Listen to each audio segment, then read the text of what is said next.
Hello everyone, welcome back to the Reading Corner. Thank you so much for choosing to be here today. I am so delighted that I get the chance to share my day with you all, and I hope you're all staying safe wherever you are. Are you all ready for another brilliant book today? Fantastic, then let's begin. Today's book is Trolls World Tour.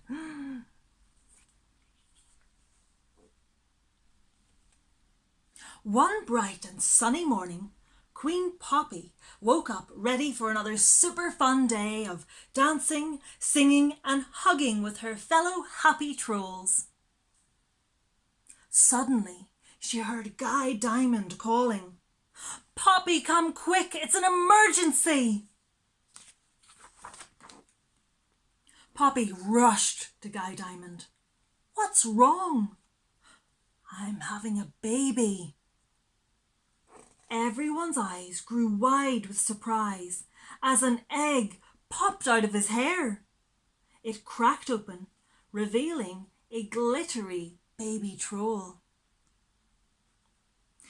Singing and dancing in an explosion of glitter and megastar attitude, the newest troll introduced himself as Tiny Diamond. Poppy was excited. She thought Tiny Diamond was awesome. And all the trolls thought his cool rap and hip dance moves were over the top.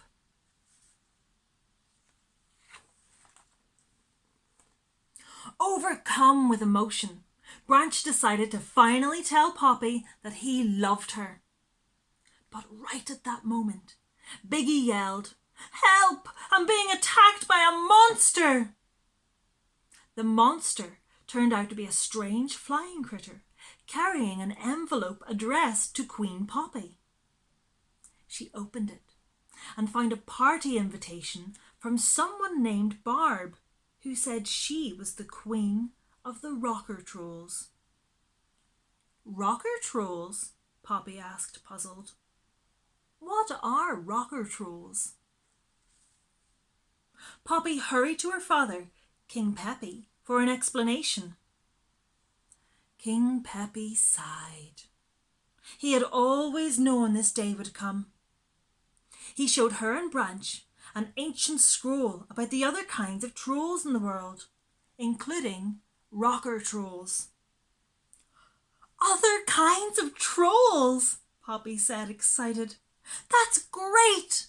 The more trolls, the merrier." King Peppy disagreed.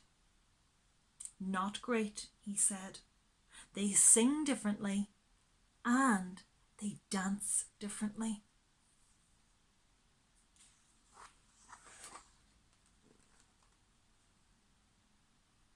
King Peppy opened a map. "There are 6 tribes of trolls," he said. "Each tribe is named for its favourite music. The Rocker Trolls, the Techno Trolls, the Classical Trolls, the Country Western Trolls, the Funk Trolls, and us, the Pop Trolls. Each tribe has a powerful musical string from which all the tribe's music flows."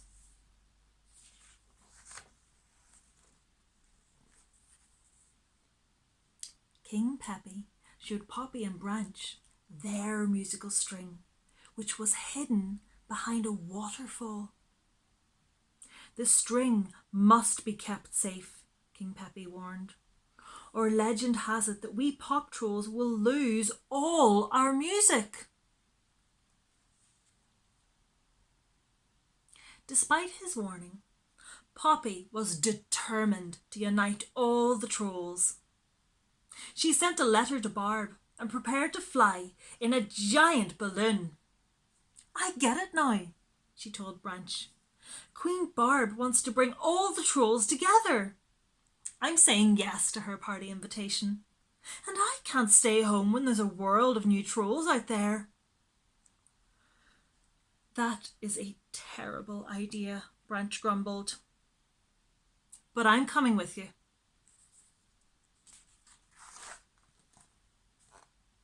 Poppy and Branch climbed into a colourful balloon named Sheila B. I'm so excited, Poppy squealed. Flying off to meet other trolls. But your dad said the other trolls are different from us, Branch reminded her. They're still trolls, Poppy argued with her usual upbeat attitude. Differences don't matter. From behind a bush, Cooper watched the balloon rise into the sky. Different kinds of trolls, he said to himself softly. I wonder if Poppy and Branch will find any trolls like me.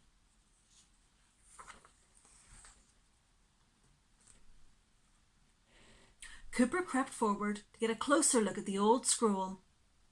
He found a picture of a funk troll and gasped, "Oh, this one looks just like me! We even have the same hat!" Closing the scrapbook, Cooper decided to set off on his own to search for trolls like himself.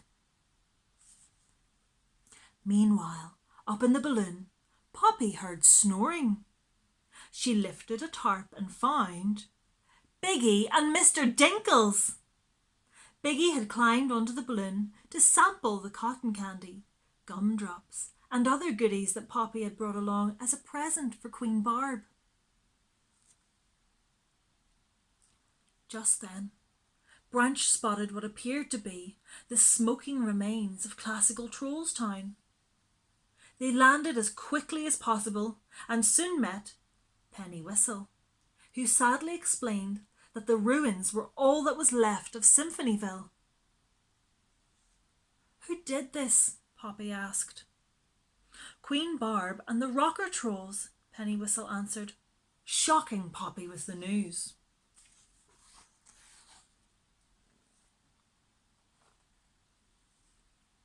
What Poppy didn't realise was that Queen Barb wanted to bring all the trolls' music together, but her way.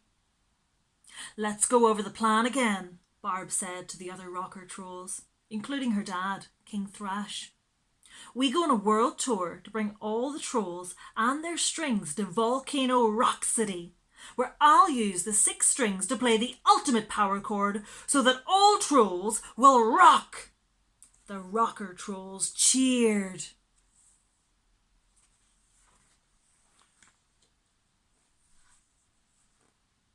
Poppy stared at the ruins of Symphonyville. So Queen Barb doesn't want to unite us. She wants to destroy us. We've got to stop her, she said. Biggie shuddered. That sounds scary. Poppy linked her pinky with Biggie's and promised to protect him. Then they headed off to the Lonesome Flats to get help from the country western trolls. Back on her tour bus, Barb received Poppy's friendly response to her invitation. The rocker thought Poppy was making fun of her, with all of her talk of becoming best friends.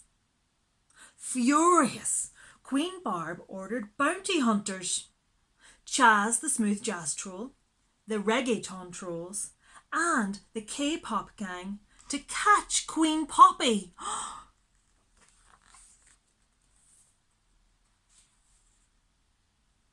When Poppy, Branch and Biggie reached Lonesome Flats, they heard Delta Dawn and her fellow country western trolls singing a sad song. They must not know that music's supposed to make you happy, Poppy said. She decided to show them by singing a totally rad greatest hits pop medley. Slam! Delta Dawn and Growly Pete threw the pop trolls into a jail cell and locked the door. I want you to sit in there and think about what you just did, Delta Dawn scolded, still unable to believe what she had just heard. That was a crime against music.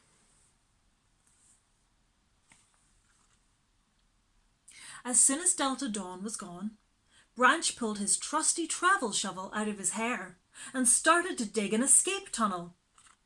Crash! Suddenly, the outside wall of the jail collapsed. A country western troll had pulled it down. "Name's Hickory," he said. "It's not right to toss you in jail just 'cause your music's different. Let's skedaddle."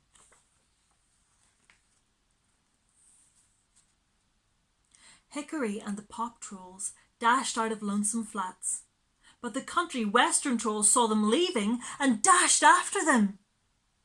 The pop trolls ran right off the edge of a cliff and plunged into a raging river.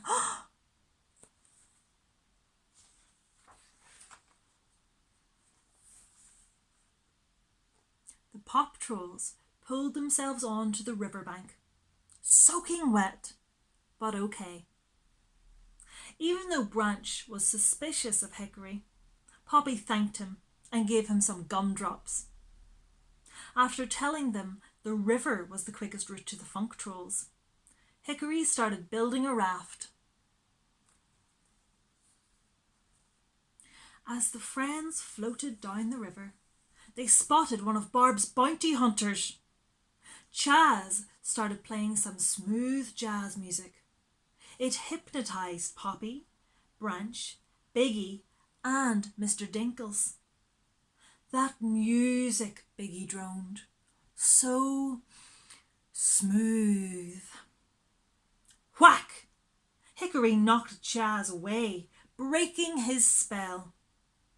"How did you resist the music?" Poppy asked. Hickory took gumdrops out of his ears. Gumdrops, delicious and soundproof.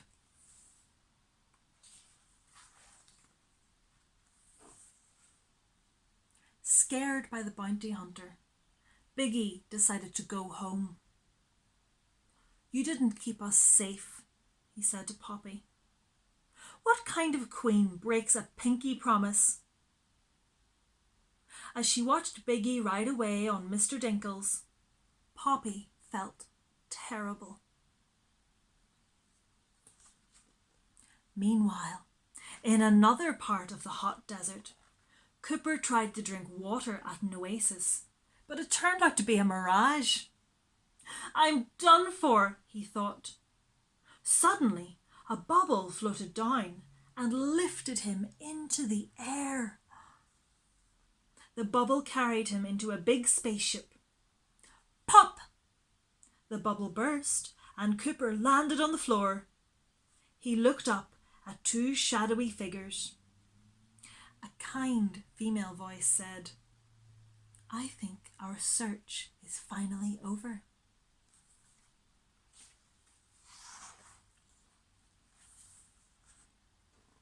Poppy spotted the spaceship from their raft on the river. Excited, she pulled out her map of the Troll Lands. "That's Vibe City," she said. "I think we found the funk trolls. But how are we supposed to get up there?" Fwoom! A bright beam of light shot down from Vibe City. One by one, Poppy, Branch, and Hickory were pulled up into the ship with colourful bubbles.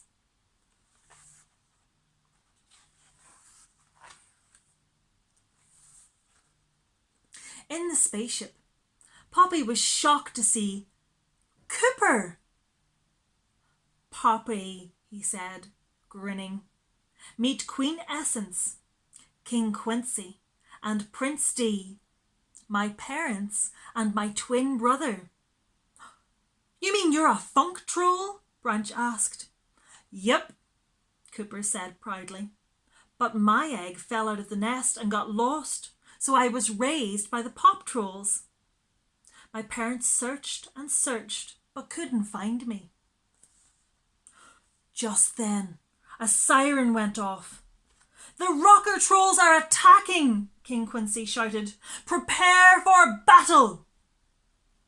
"I'm going to make sure you get to safety," Cooper said, playing notes on a keyboard.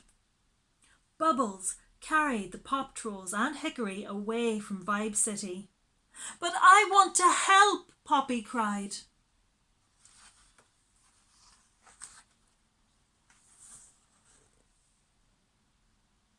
When they reached the ground, Branch thought that they should hurry home to protect their string and their friends.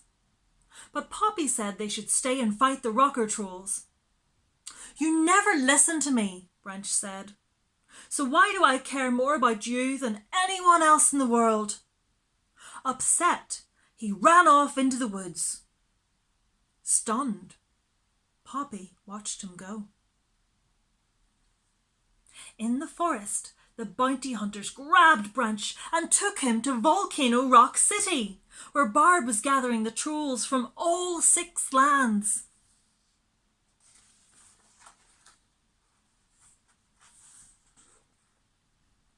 Poppy told Hickory that Branch didn't need to go home to protect their string, because she had hidden it in her hair. See, she said, pulling it out. Put it away, Hickory begged, and run as fast as you can. Too late, Barb crowed, swooping down and snatching the string. Volcano Rock City, here we come. Barb flew Poppy and all the other trolls to her rock arena. Now, she gloated, I'll play the ultimate power chord. All trolls will love rock, and rock will rule. While Barb was putting the last string in her guitar, Poppy used her hair to pick the lock on her cage and escape so she could destroy all 6 strings. It was the only way to stop Barb. Are you crazy? Barb screamed. You've destroyed music. While Barb raged, Poppy gathered all the trolls to sing together. They didn't need their strings. The 6 tribes of trolls may have been different from each other in little ways, but it takes different voices to make a great harmony. And they all loved making music. Nothing could change that. The trolls sang together in perfect harmony. Barb scowled, but even she couldn't help herself. She started singing too. When their beautiful song ended, Branch shouted for everyone to hear. Poppy, I love you. I love you too, Branch, Poppy replied, her face lighting up with the biggest, brightest smile ever. All the trolls cheered. It had been the most troll-tastic day on record, and with everyone in harmony, there was sure to be more. The end.